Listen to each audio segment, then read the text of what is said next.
गिनती के ही दिन हुए हैं जब राहुल, प्रियंका और सोनिया गांधी का अमर राग गाते हुए शत्रुघ्न सिन्हा कांग्रेस में आ गए। पटना साहिब का टिकट लिया, खुद को लालू प्रसाद का आदमी बताया और फुर्र हो गए।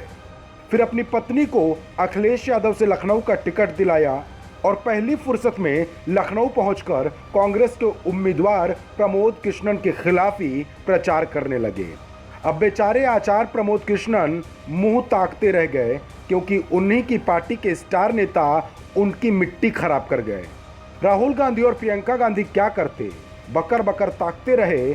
कांग्रेस का पूरा अमला जमला बगले झांकने लगा, लेकिन शत्रुघ्न सिन्हा डंके की चोट पर आए और अखिलेश यादव को भारत का भविष्य बताकर चले गए। यही शत्रुघ्न सिन्हा टिकट मिलने से पहले राहुल गांधी के बारे में ठीक ऐसी ही बातें किया करते थे।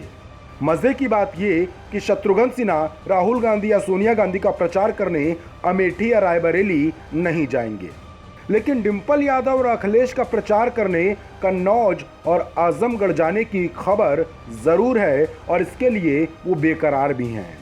कहते हैं कि मैं किसी एक जगह या किसी पार्टी में बंद कर नहीं रह सकता, मतलब वो उड़ते पंछी हैं।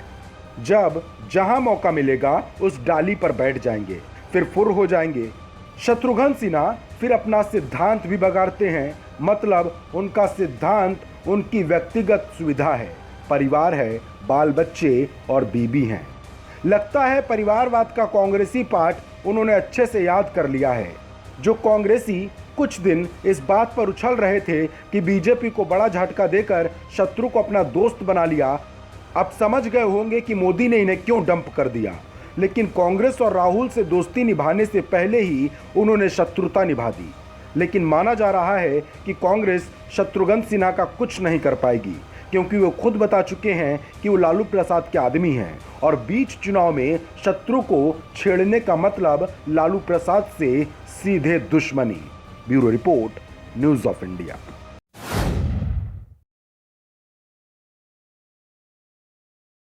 अरविंद केजरीवाल का सफर एक आंदोलनकारी से मुख्यमंत्री बनने तक का कैसा रहा, उसे आप हार्दिक पटेल की मौजूदा जिंदगी को देखकर समझ सकते हैं।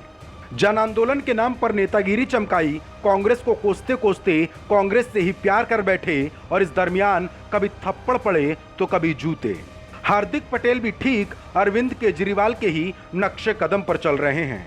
पाटीदार आंदोलन के नाम पर नेता बन गए, फिर कांग्रेस में भी शामिल हो गए, और अब उन्हें भी जनसभा के दौरान एक शख्स ने थप्पड़ जड़ दिया। हार्दिक पटेल गुजरात के सुरेंद्र नगर में जन आक्रोश रैली को संबोधित कर रहे थे, तभी उनके गाल पर एक शख्स का आक्रोश नजर आ गया।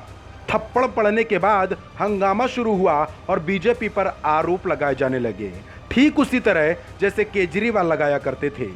केजरीवाल थप्पड़ और जूते पड़ने के बाद दिल्ली के मुख्यमंत्री बन गए।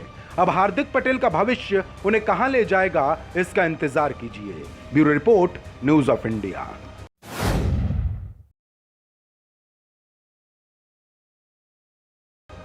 कांग्रेस भी विचित्र पार्टी है।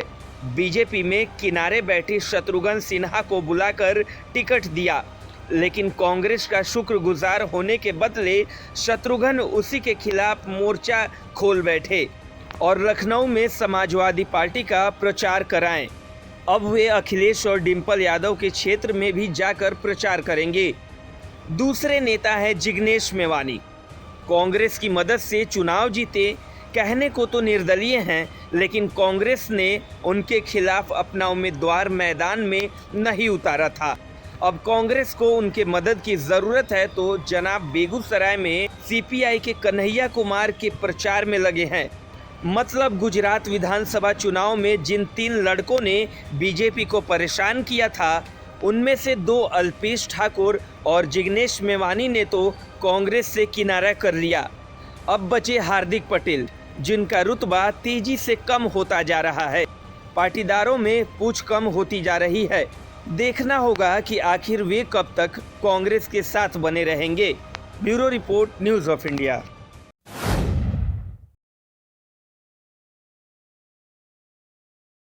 आत्मसम्मान की रक्षा करने में नाकाम रहने के बाद कांग्रेस की तेज तर्रार प्रवक्ता प्रियंका चतुर्वेदी ने राहुल गांधी को अपना इस्तीफा दे दिया। इस्तीफा देने के तुरंत बाद प्रियंका उद्धव ठाकरे की सेना में भर्ती भी हो गई। इसके पहले प्रियंका ने ट्वीट कर अपमान करने वालों की कांग्रेस में हुई वापसी का विरोध किया था।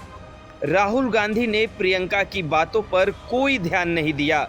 महिला आत्मसम्मान की बात करने वाली प्रियंका को कांग्रेस में किसी का सहारा नहीं मिला, तो उनके पास इस्तीफा देने के अलावा कोई दूसरा रास्ता भी नहीं बचा था।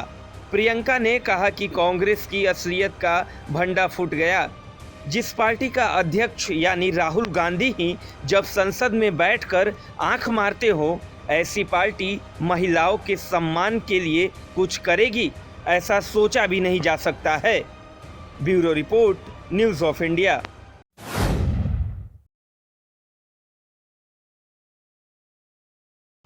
वक्त वक्त की बात है, मुलायम सिंह कल तक मायावती के नाम से बिदकते थे।